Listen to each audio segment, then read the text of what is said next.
There is a pragmatic kind of optimism that is neither naive nor sentimental. It is an optimism built on repair, on institutions, on cumulative learning, and on methods that reduce error and increase resilience. When seen from the long arc of history, the record of human advance looks less like steady miracle and more like patient engineering, a sequence of small corrections and localized improvements that together shift probability toward flourishing. In the cosmic museum of causes, optimism that endures is the product of system design applied with discipline, not the blind expectation that fortune will swing in favor without work. This practical optimism reveals itself in the history of public health. Epidemics once shaped mortal horizons, small interventions repeated over time, vaccines refined through iterative trials, logistical systems that delivered treatment at scale, combined to change population level outcomes. Those successes were not inevitable. They emerged from persistent attention to method, from institutions that committed to long-term surveillance, and from cultures that revised practices in the light of evidence. The gains required social engineering as much as scientific insight, and the maintenance of those gains depends on ongoing attention. Technology amplifies both risks and remedies. Tools accelerate discovery and automate tedious tasks that once consumed scarce attention. Tools also concentrate influence when they are poorly distributed. Optimistic outcomes arise when design choices favor resilience, redundancy, and broad access, because then the gains of innovation diffuse rather than concentrate. Distribution matters. A breakthrough locked behind narrow control can increase power asymmetries and thus reduce collective options. Pragmatic optimism therefore pays attention to who benefits and to how designs shape incentives across populations. A central habit of lasting optimism is the practice of iterative repair. This is the cognitive culture that treats errors as data rather than as character judgments. Engineers test, fail, learn, and refine. Societies that adopt this habit at scale create institutions that adapt. Repair is not glamorous, yet it generates durable advantage.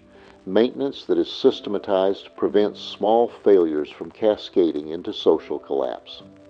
In practice, this means budgeting for upkeep, institutionalizing training, and designing protocols that make correction routine rather than exceptional.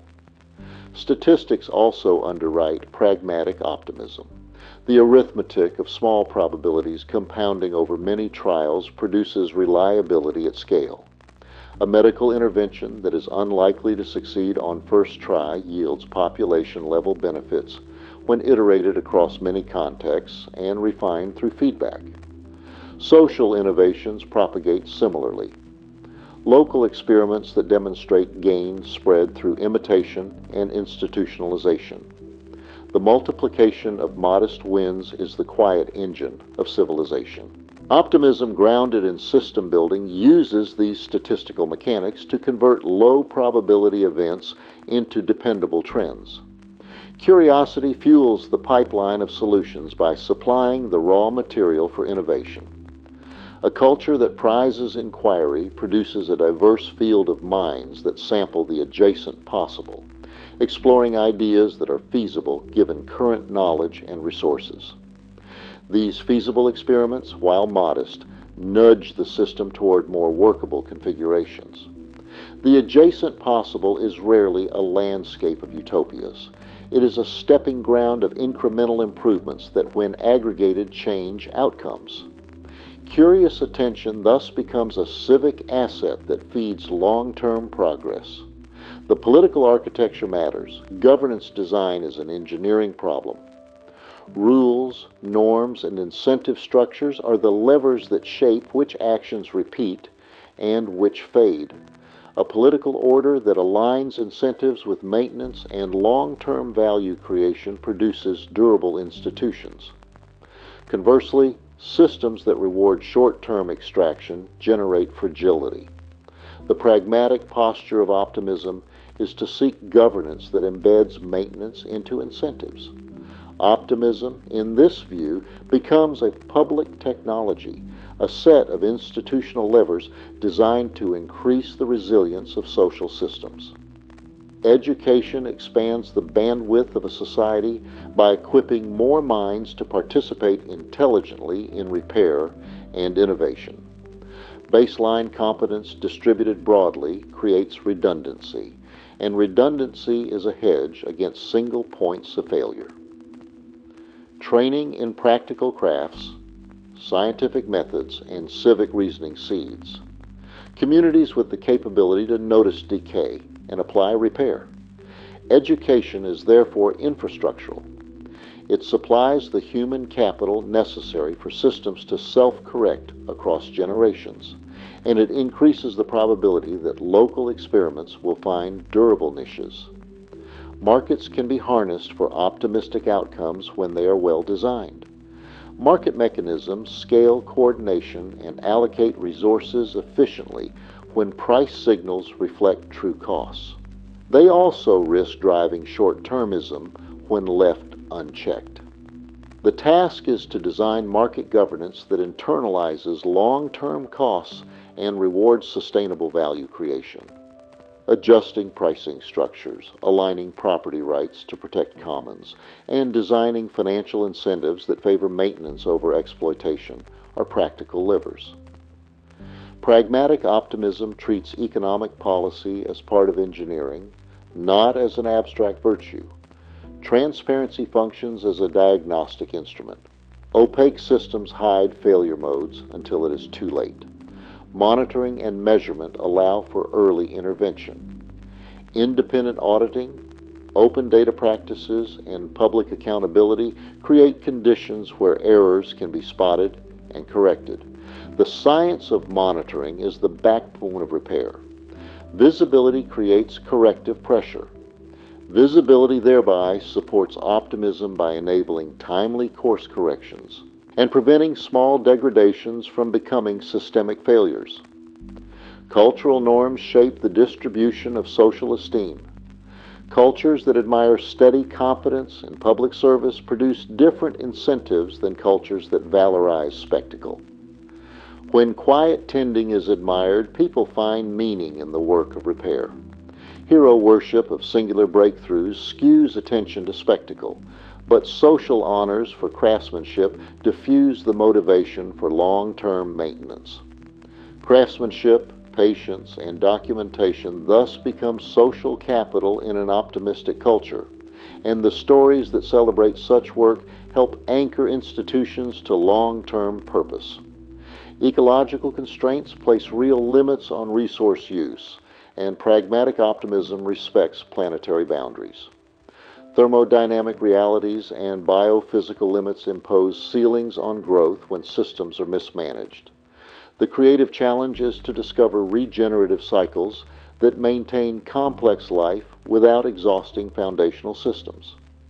Optimism that ignores constraints is arrogance.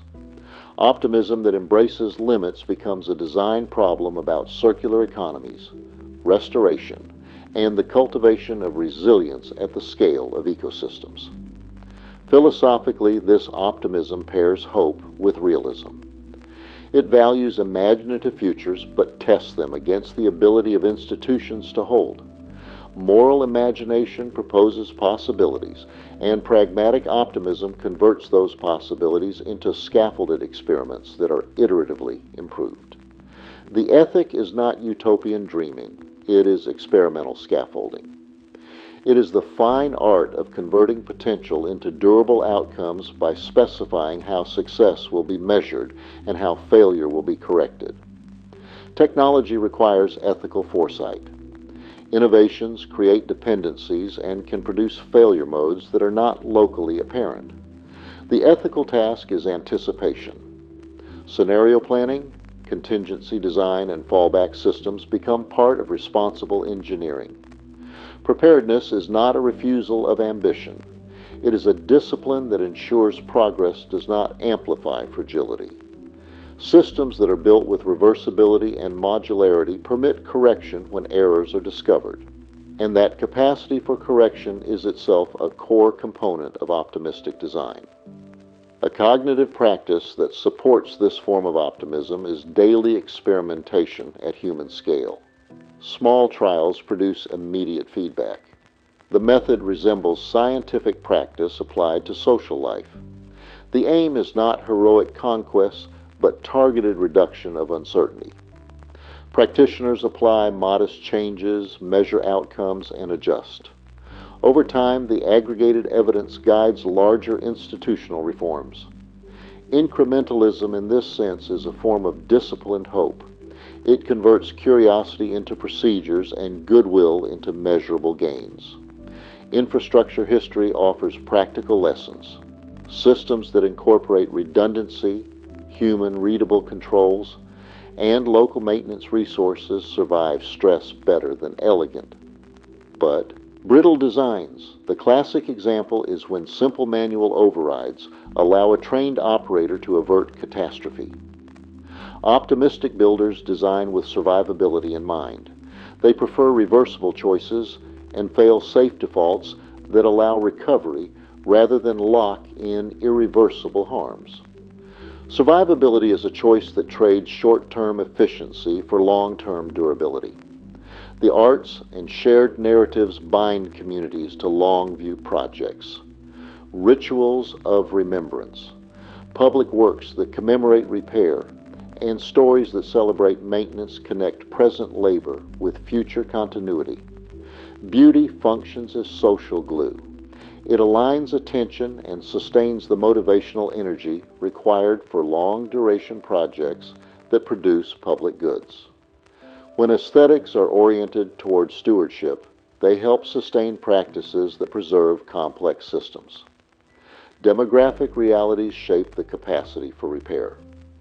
Healthier, more educated populations create more potential problem solvers.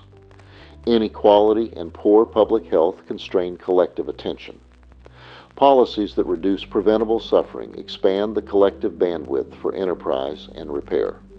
The pragmatic arc of optimism therefore includes social policies that remove unnecessary friction and enable focus on resilient improvements. These policies increase the pool of hands and minds available to sustain institutions. Measurement matters deeply. Optimism that chases flashy indicators can produce brittle outcomes. Durable metrics are harder to define, and they should capture equity, ecosystem health, and long-term viability. Designing such measures is a scientific effort.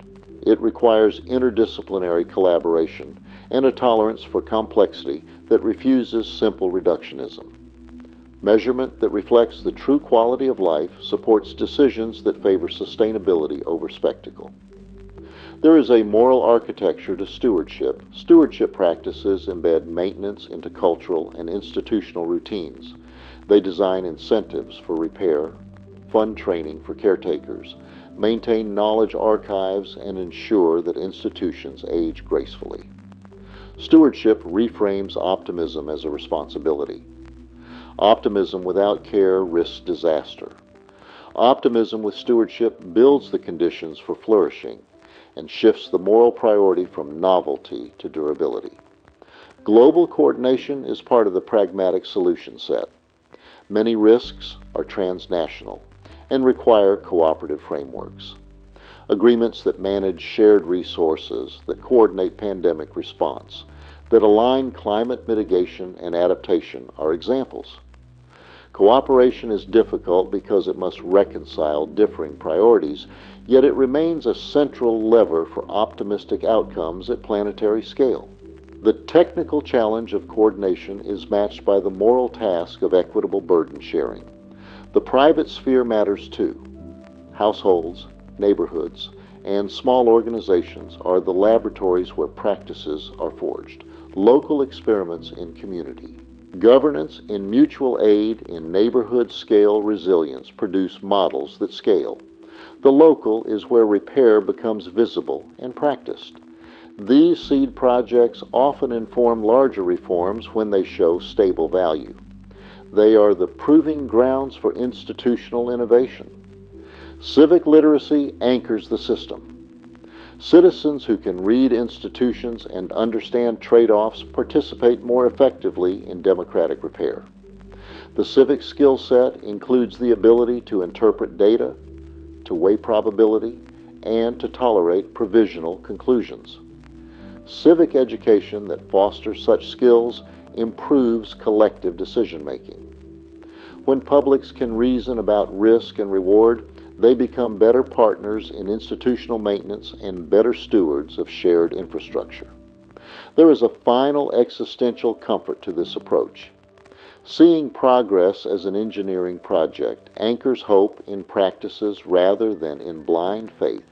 It invites a posture of steady engagement, where daily acts of repair accumulate into historical change. The cosmic perspective does not make human efforts insignificant. It magnifies their context. It shows that fragile moments matter because small acts of maintenance scale into cultural durability. The long view reframes optimism from wish into craft. Taken together, these elements create a robust template for durable optimism. Repair, measurement, access, governance, education, and culture combine into a practical program. The future becomes less a lottery and more a field of tractable choices. This realism of method is the most generous kind of hope. It insists on work, on learning, and on the willingness to rebuild when old designs fail. That willingness is the true engine of optimistic progress. In the quiet hours when plans are formed and mistakes are cataloged, the posture that matters is not naive faith, but disciplined repair. The machines of society must be tended. Libraries, hospitals, grids, and commons require patients who keep records and laborers who perform maintenance. The optimism that survives long centuries is the one that fashions institutions designed for correction and sustains the cultural norms that value such correction. In this way, hope becomes an artifact of systems rather than a fleeting emotion. The record of improvements across generations offers reason for measured confidence. It does not eliminate risk. Catastrophe remains possible. Yet the accumulation of practices that reduce fragility and expand adaptive capacity creates a non-trivial probability that many harms can be avoided or mitigated. Pragmatic optimism does not promise perfection. It promises better odds when care is taken, when institutions learn, and when cultures prize repair over spectacle. Ultimately, the question is whether the collective will to tend can be cultivated. That will is not automatic. It must be taught, institutionalized, funded, and celebrated. When it becomes part of communal identity, the axis of human time shifts toward maintenance and away from ruin. The long-term projects that matter then become natural to pursue. That shift is the most concrete path to optimism available. When attention is shaped into practices that favor longevity, the machinery of civilization can be steered toward more equitable and durable trajectories.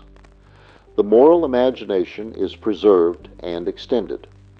The cosmic reason for optimism is thus practical. Complex systems can be stabilized by thoughtful design, by steady habits of repair, and by institutions that translate small acts into sustained effect. This is an optimism that earns itself through work, and that reward becomes visible across decades and generations. The horizon remains open. The work of tending is never finished. Yet each act of repair widens the field of possibility. And in that widening, a durable optimism takes root, measured not by certainty, but by the accumulation of competent care across time.